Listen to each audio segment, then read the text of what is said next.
सबसे ज्यादा जिहालत वो हमारे मुस्लिम समाज में, सबसे ज्यादा जिहालत।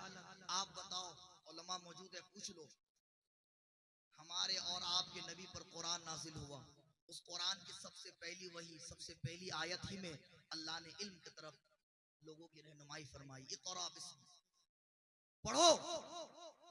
कुरान की पहली आयत में ही रब ने कहा पढ़ो पढ़ो पढ़ाओ। लेकिन आज हमारी समाज कहां चली गई?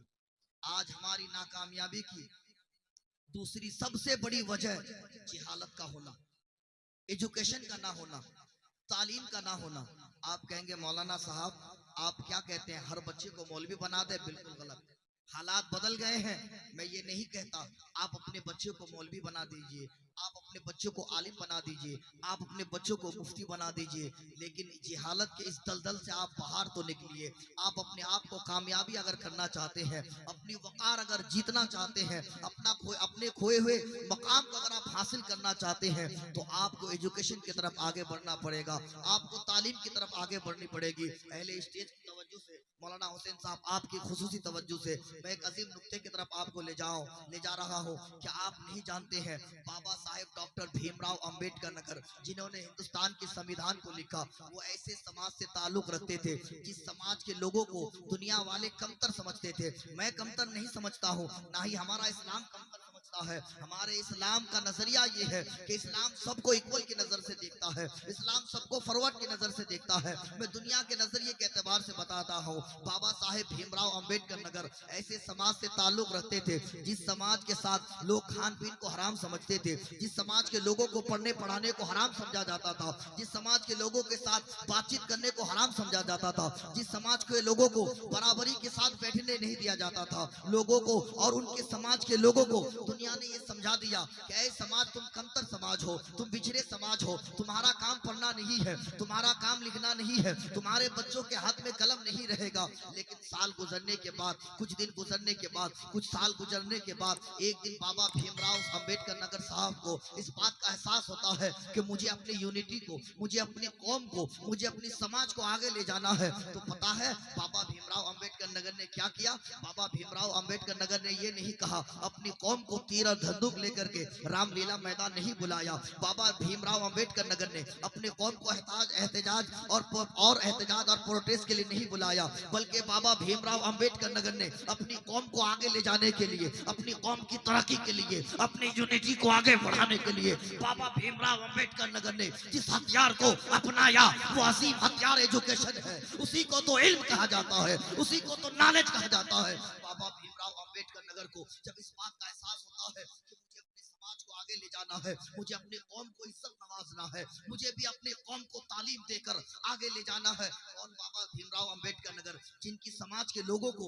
लोग आपस में एक दूसरे के साथ बैठने ही नहीं देते थे, स्कूल में उनको पीछे की कुर्सी में बैठाया जाता था, लेकिन बाबा भीमराव अंबेडकर नगर साहब को जब इस बात का एहसास होता है, वो अपना नाम बदलने के बाद महाराष्ट्र के एक स्कूल में अपना दाखिला करवाते हैं। दाखिला करवाने के बाद उस महाराष्ट्र के स्कूल में इतने मेहनत से पढ़ने लगते हैं, इतने मेहनत से पढ़ते हैं, और अपनी कौम को आगे ले जाने के लिए, अपनी समाज की इज्जत को वापस हासिल करने के लिए उस बंदे ने इतनी मेहनत से पढ़ा, इतना हार्ड वर्क किया कि मात्र चंद सालों में उसने 64 सब्जेक्ट में मास्टर की डिग्री हासिल की और 9 जबानों में मलका हासिल करके हिंदुस्तान का संविधान लिखा। आज पूरी समाज, आज पूरी हिंदुस्तान के लोग जिस समाज को अपने साथ बैठाते नहीं थे, इल्म की बुनियाद पर, एजुकेशन की बुनियाद पर, तालीम की बुनियाद पर, आज पूरे हिंदुस्तान के लोग या तो बाबा साहेब अंबेडकर नगर की फोटो को सैल्यूट करते गए या माला, या तो बाबा साहेब अंबेडकर नगर के फोटो पर लोग सैल्यूट करते हैं या माला चढ़ाते हैं।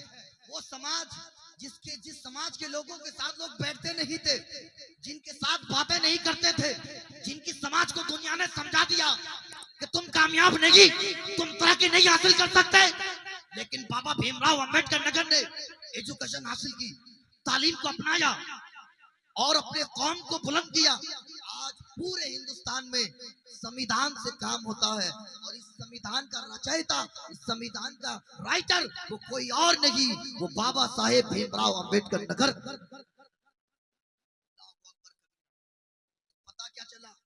पाक पढ़िए अल्लाहुम्मा सल्ली अला सय्यिदना मौलाना मुहम्मद व अला आले सय्यिदना मौलाना मुहम्मद।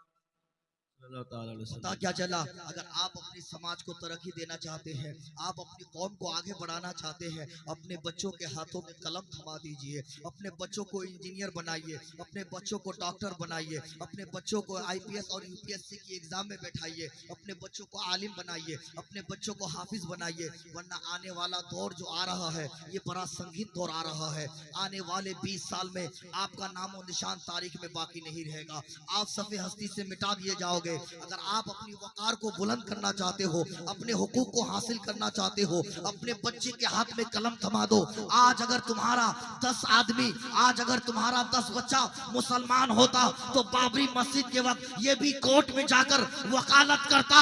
तुम्हारे पास वकील नहीं है इसलिए तुम्हारी मस्जिदें छीनी जा रही है, तुम्हारे पास पढ़े लिखे लोग नहीं है, तुम्हारे पास डॉक्टर नहीं है, तुम्हारे पास इंजीनियर नहीं है। अरे जिस कौम की तालीम की लोग मिसाल दिया करते थे, मुसलमानों का मकाम कितना बुलंद था, लेकिन आज हम कहां पहुंच गए हैं। अल्लाह अकबर कबीरा। आज हमारे समाज के लोग समझते हैं कि मेरा बेटा अगर 10,000 कमा लेगा, मौलाना हुसैन साहब, मेरा बेटा सिक्किम जाएगा, 20,000 रुपया कमाएगा, मेरे पास कुछ रुपये हो जाएंगे, मैं बिल्डिंग का घर बना लूंगा, समाज का एक मुजस्सस आदमी माना जाऊंगा, समाज का एक बड़ा आदमी माना जाऊंगा। अल्लाह अकबर कबीरा। पूरी दावे से कहता हूँ, 1 लाख तो क्या 1 करोड़ भी आपका बेटा कमा ले, फिर भी लोग यही कहेंगे, अरे फला तो कल हल चलाता था, फला तो कल मजदूर था, फला तो कल 1 नंबर बगान में खड़ता था। लेकिन वही अगर आपका बेटा डॉक्टर बन गया, दुनिया कहेगी ये डॉक्टर का बाप है, दुनिया कहेगी ये इंजीनियर का बाप है, दुनिया कहेगी ये मुफ्ती का बाप है, दुनिया कहेगी ये आलिम का बाप है, दुनिया कहेगी ये कारी का बाप है। तो पता चला पैसे से इज्जत नहीं मिलती है।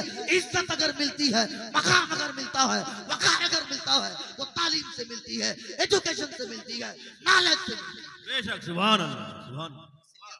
समाज को आगे बढ़ाना चाहते हो, अपने बच्चों को पढ़ाओ, अपने बच्चों को पढ़ाओ। मैं बड़ी विनती के साथ आपको कहता हूँ, आज हमारे पूरे सीमांचल में, बिहार और बंगाल में एक सर्वे के मुताबिक हर दिन 6,000 जलसे किए जाते हैं।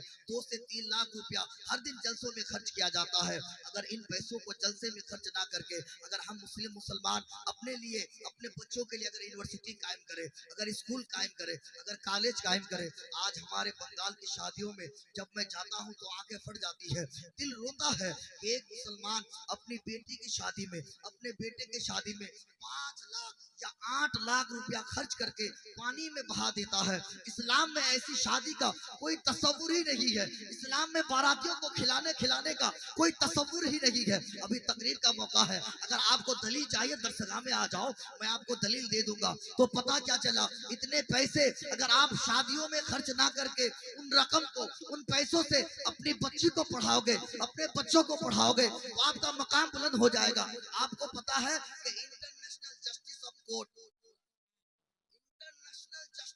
कोर्ट, उस सीट में, हिंदुस्तान का सबसे बड़ा कोर्ट होता है इंटरनेशनल जस्टिस ऑफ कोर्ट, उस कोर्ट की कुर्सी में सबसे पहले बैठने वाली बच्ची लड़की वो किसी और समाज की नहीं थी, वो मुस्लिम समाज की थी, जिसे दुनिया मीरा बीबी साहिब फातिमा के नाम से याद करती।